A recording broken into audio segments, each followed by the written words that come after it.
नमस्कार मित्रांनो, आदिवासी विकास विभागाकडून चौकीदार या पदाची जाहिरात आलेली होती. फायनली त्याचं परीक्षा वेळापत्रक आलेलं आहे. तर हा व्हिडिओ तुम्ही का पाहिला पाहिजे? सर्वात आधी परीक्षा कधी होणार आहे याबद्दल मी तुम्हाला माहिती सांगणार आहे. सोबत हॉल तिकीट कसे येणार आहे. त्याच्यानंतर यांनी एक खूप मोठा बदल केलेला आहे. ज्यांनी एकापेक्षा जास्त प्रकल्पांसाठी अर्ज केलेला होता त्यांची नेमकी परीक्षा कशी होणार आहे, वेगवेगळ्या परीक्षा द्यावी लागणार आहे, एक परीक्षा द्यावी लागणार आहे का, आणि एक्झाम पॅटर्न मध्ये काही बदल असणार आहे का, या सर्वांविषयी माहिती मी तुम्हाला सांगणार आहे. म्हणून तुम्ही हा व्हिडिओ शेवटपर्यंत पूर्ण बघायचा आहे. आणि या आदिवासी विकास विभागा भरतीसाठी मित्रांनो, याच्या चौकीदार पदाच्या 10 ऑनलाईन टेस्ट तयार केलेल्या आहेत. महाराष्ट्रात प्रथमच ऍपटेक पॅटर्न आहे.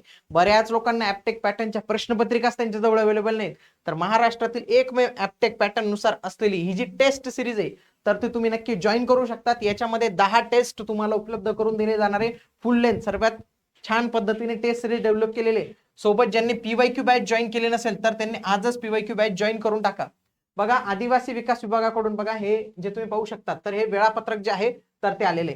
जर मी इथं पाहिलं बघा, 30 जून 2026 रोजी आलेलं आदिवासी विकास विभागाकडून आलेलं हे वेळापत्रक जे आहे तर ते म्हणू शकतो. आता त्यांनी हे जे वेळापत्रक दिले ना, हे गटनीय आहे, प्रकल्प कार्यालयनीय आहे जे आहे तर ते केलेले. त्यांनी काही प्रकल्प एकत्र करून त्यांची परीक्षा घ्यायचं ठरवलं. जसं की गट क्रमांक 1 वर्धा चिमूर भामरागड यांची परीक्षा होणार आहे 11 जुलैला एका शिफ्टमध्ये. घोडेगाव पुसद भंडारा यांची 11 जुलैला होणार आहे 2 वेगवेगळ्या शिफ्टमध्ये. वाटल्यास मी थोडं आणखी झूम करून देतो. तिसरं आहे धारणी जव्हार अहेरी कळमनुरी 12 जुलैला एकाच शिफ्टमध्ये एकाच वेळी परीक्षा होणार आहे. चंद्रपूर नंदुरबार ही 12 जुलैला 2 शिफ्टमध्ये होणार आहे. डहाणू आणि तळोदा 13 जुलैला एका शिफ्टमध्ये. धुळे नागपूर 13 जुलैला 2 शिफ्टमध्ये. संभाजीनगर राजूर पेन 14 जुलैला 1 शिफ्टमध्ये.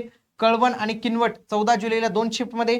अकोला गडचिरोली पांढरकवडा 15 जुलैला एका शिफ्टमध्ये. देवरी शहापूर यावल सोलापूर 15 जुलैला 2 शिफ्टमध्ये. नाशिक मध्ये शिफ्ट क्रमांक 1 16 जुलैला होणार आहे आणि नाशिकमध्ये दुसरी परीक्षा होणार आहे. शिफ्ट इथं 2 वेगवेगळ्या शिफ्ट मध्ये जे आहे तर ती परीक्षा होणार आहे. म्हणजे असे नाशिकचे आपण जास्त शिफ्ट जे आहे पकडू शकतो. आता पेपर कसा असणार आहे, जर समजा 2 वेगवेगळ्या शिफ्ट मध्ये असेल तर पहिली शिफ्ट जी आहे तर ती सकाळची असेल. सर्वसाधारण शिफ्ट सकाळी 8 वाजता परीक्षा केंद्रावर जावं लागेल. 9:30 ला गेट क्लोज होऊन जातील. तुमची परीक्षा 10 ते 12 असणार आहे. 10 ते 12 2 तास. जिथं जिथं दुपारची शिफ्ट असेल तिथं काय असेल, दुपारी 1 वाजता बोलवलं जाईल, 2:30 वाजता गेट बंद होतील आणि 3 ते 5 तुमचा पेपर असणार आहे. 3 ते 5 दुपारची शिफ्ट जी आहे तर ते आपण म्हणू शकतो. आणि 10 ते 12 जी आहे तर ती पहिली शिफ्ट इथं पाहायला मिळते. आता हॉल तिकीट कधी येणार आहे? परीक्षेच्या 7 दिवस अगोदर तुम्हाला हॉल तिकीट, याच हॉल तिकीट मध्ये परीक्षेचे ठिकाण, परीक्षेच्या सर्वसाधारण सूचना या सर्व काही तुम्हाला जे आहे तर ते इथं मिळणार आहे. आता लक्षात घ्या, ज्यांनी एकापेक्षा जास्त ठिकाणी अर्ज केलेले त्यांच्यासाठी परीक्षा कशी होणार आहे हे तुम्ही समजून घ्या. हा थोडासा विचित्र आहे, ते मी तुम्हाला व्यवस्थित समजून सांगतो. ज्या उमेदवारांनी वरील 1 ते 12 गटानुसार अर्ज अनेक प्रकल्प कार्यालयांसाठी स्वतंत्र अर्ज केला असेल त्यांची परीक्षा एकाच परीक्षा केंद्रावर होईल. परंतु अनेक गटात स्वतंत्र अर्ज केला असेल तर त्यांची त्या त्या प्रकल्पांतर्गत केंद्रांवर परीक्षा होईल. त्यांचे प्रवेश पत्र सुद्धा वेगवेगळ्या गटानुसार उपलब्ध करून दिले जातील आणि याची नोंद घ्यावी. हे थोडं IMP आहे, हे बऱ्याच लोकांना कळालेलंच नाही. मी तुम्हाला एकदम प्रॉपर पद्धतीने जे आहे तर ते समजून सांगतो.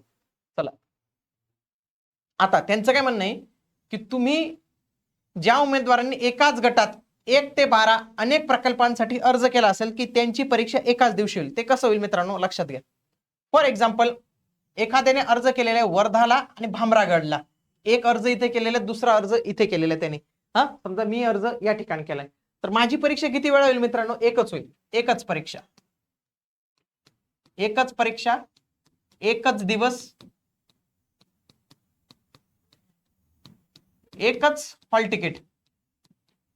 हॉल तिकीट आलं तुम्हाला लक्षात? फॉर एक्झाम्पल, मी धारणी आणि अहेरीला अर्ज केलेला असेल, 2 वेगवेगळे अर्ज केलेले असतील तर माझं धारणी अहेरीचा वेगवेगळा पेपर येणार, एकाच पेपर होईल. फॉर एक्झाम्पल, कळवण किनवट दोघांना अर्ज केला असेल तर एकाच वेळी होईल. समजा अकोला गडचिरोली या दोघांना अर्ज केला असेल तर एकाच दिवशी एकाच ठिकाणी परीक्षा होणार आहे. आता केस नंबर 2, समजा मी एकच अर्ज केलेला आहे वर्धाला तर माझी परीक्षा वर्धालाच होईल. विषय मिटला, तो विषय मिटला. समजा मी एक अर्ज वर्धाला केलेला आहे आणि एक अर्ज केलाय संभाजीनगरला. आता माझा काय होईल माहितीये का, की मला वर्धाचा पेपर द्यायला जावं लागेल 11 जुलैला आणि संभाजीनगरचा पेपर द्यायला जावं लागेल 14 जुलैला. याचे परीक्षा केंद्र हे वेगवेगळे असतील. 2 माझे हॉल तिकीट येतील. 2 ठिकाणी मला जावं लागेल. आलं तुम्हाला लक्षात? 2 ठिकाणी मला जावं लागेल. हे तुम्ही इथे लक्षात घ्या गटासंदर्भात. आता प्रॉब्लेम कुठे येईल माहितीये का, समजा घोडे वर्धा केलं असेल आणि भंडारा एखाद्याने केलं असेल, दोघांचं एकाच दिवशी इथं दिसतंय, मे बी त्यांनी सेम डेला त्या पद्धतीने ठेवायला पाहिजे. परंतु त्यांनी काय सांगितलेलं आहे की जे गट आहेत, गटामध्ये कुठलाही तुम्ही प्रकल्प कार्यालयामध्ये एकापेक्षा जास्त अर्ज केला असेल तर तुमचं एकाच दिवशी परिपेपर होणार आहे. समजा तुम्ही वेगवेगळ्या गटांतर्गत अर्ज केला असेल जास्त, फॉर एक्झाम्पल मी डहाणूला केलेला होता आणि एक अर्ज मी नाशिकला केलेला होता, तर 5 नंबरचा गट आहे आणि हा 11 नंबरचा गट आहे, तर यांची परीक्षा काय होईल माहिती का, वेगवेगळी होईल. लक्षात घ्या, वेगवेगळी होईल. एखाद्याने वर्धाला फॉर्म भरलाय आणि भामरागडला भरलाय, त्याचं एकच होईल, एकच परीक्षा होईल. आता एखाद्या उमेदवाराला कळतच नसेल माझी परीक्षा वेगवेगळी होईल का एकत्र होईल, मी तुम्हाला सिंपली सांगतो, तुम्ही कमेंट करा, मी तुमच्या कमेंटला रिप्लाय करतो की तुमची परीक्षा वेगवेगळी होईल की स्वतंत्र होईल. प्रत्येकाने काय करा, कमेंट करा.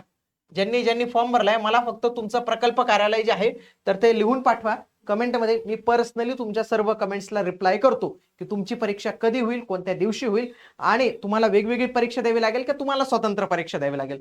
तर याच्या संदर्भात तुम्ही फक्त कमेंट करा. जर तुम्हाला व्हिडिओ पाहून पण काही विद्यार्थ्यांचं कसं असतं नाही समजत, कमेंट करा, मी पर्सनली तुम्हाला रिप्लाय जे आहे तर ते करतो. तर अशा पद्धतीने असणार आहे मित्रांनो. एक्झाम पॅटर्न काही नाही आहे, एक्झाम पॅटर्न आपला तोच आहे. 4 विषयात आपले मराठी, इंग्रजी, सामान्य ज्ञान, बौद्धिक चाचणी, 50 50 50 50 प्रत्येकावर येथील 25 प्रश्न 25 प्रश्न 25 प्रश्न, 2 तास इथे वेळ मिळणार आहे. ओके, बाकी ऍपटेकच्या पॅटर्न नुसार ही परीक्षा जी आहे तर ती घेतली जाणार आहे. आणि याच्या संदर्भातले पीवायक्यू बॅच आणि टेस्ट सिरीज हे दोन्ही आपल्या इग्नाइट अकॅडमीच्या ऍप्लिकेशनवर अवेलेबल आहेत. महाराष्ट्रातून पहिलीच ऍपटेक पॅटर्न नुसारची टेस्ट सिरीज आपण लॉन्च केली, तर तिला तुम्ही नक्की जॉईन करू शकतात. भेटूया पुढील व्हिडिओमध्ये. तोपर्यंत जय हिंद, जय महाराष्ट्र, धन्यवाद.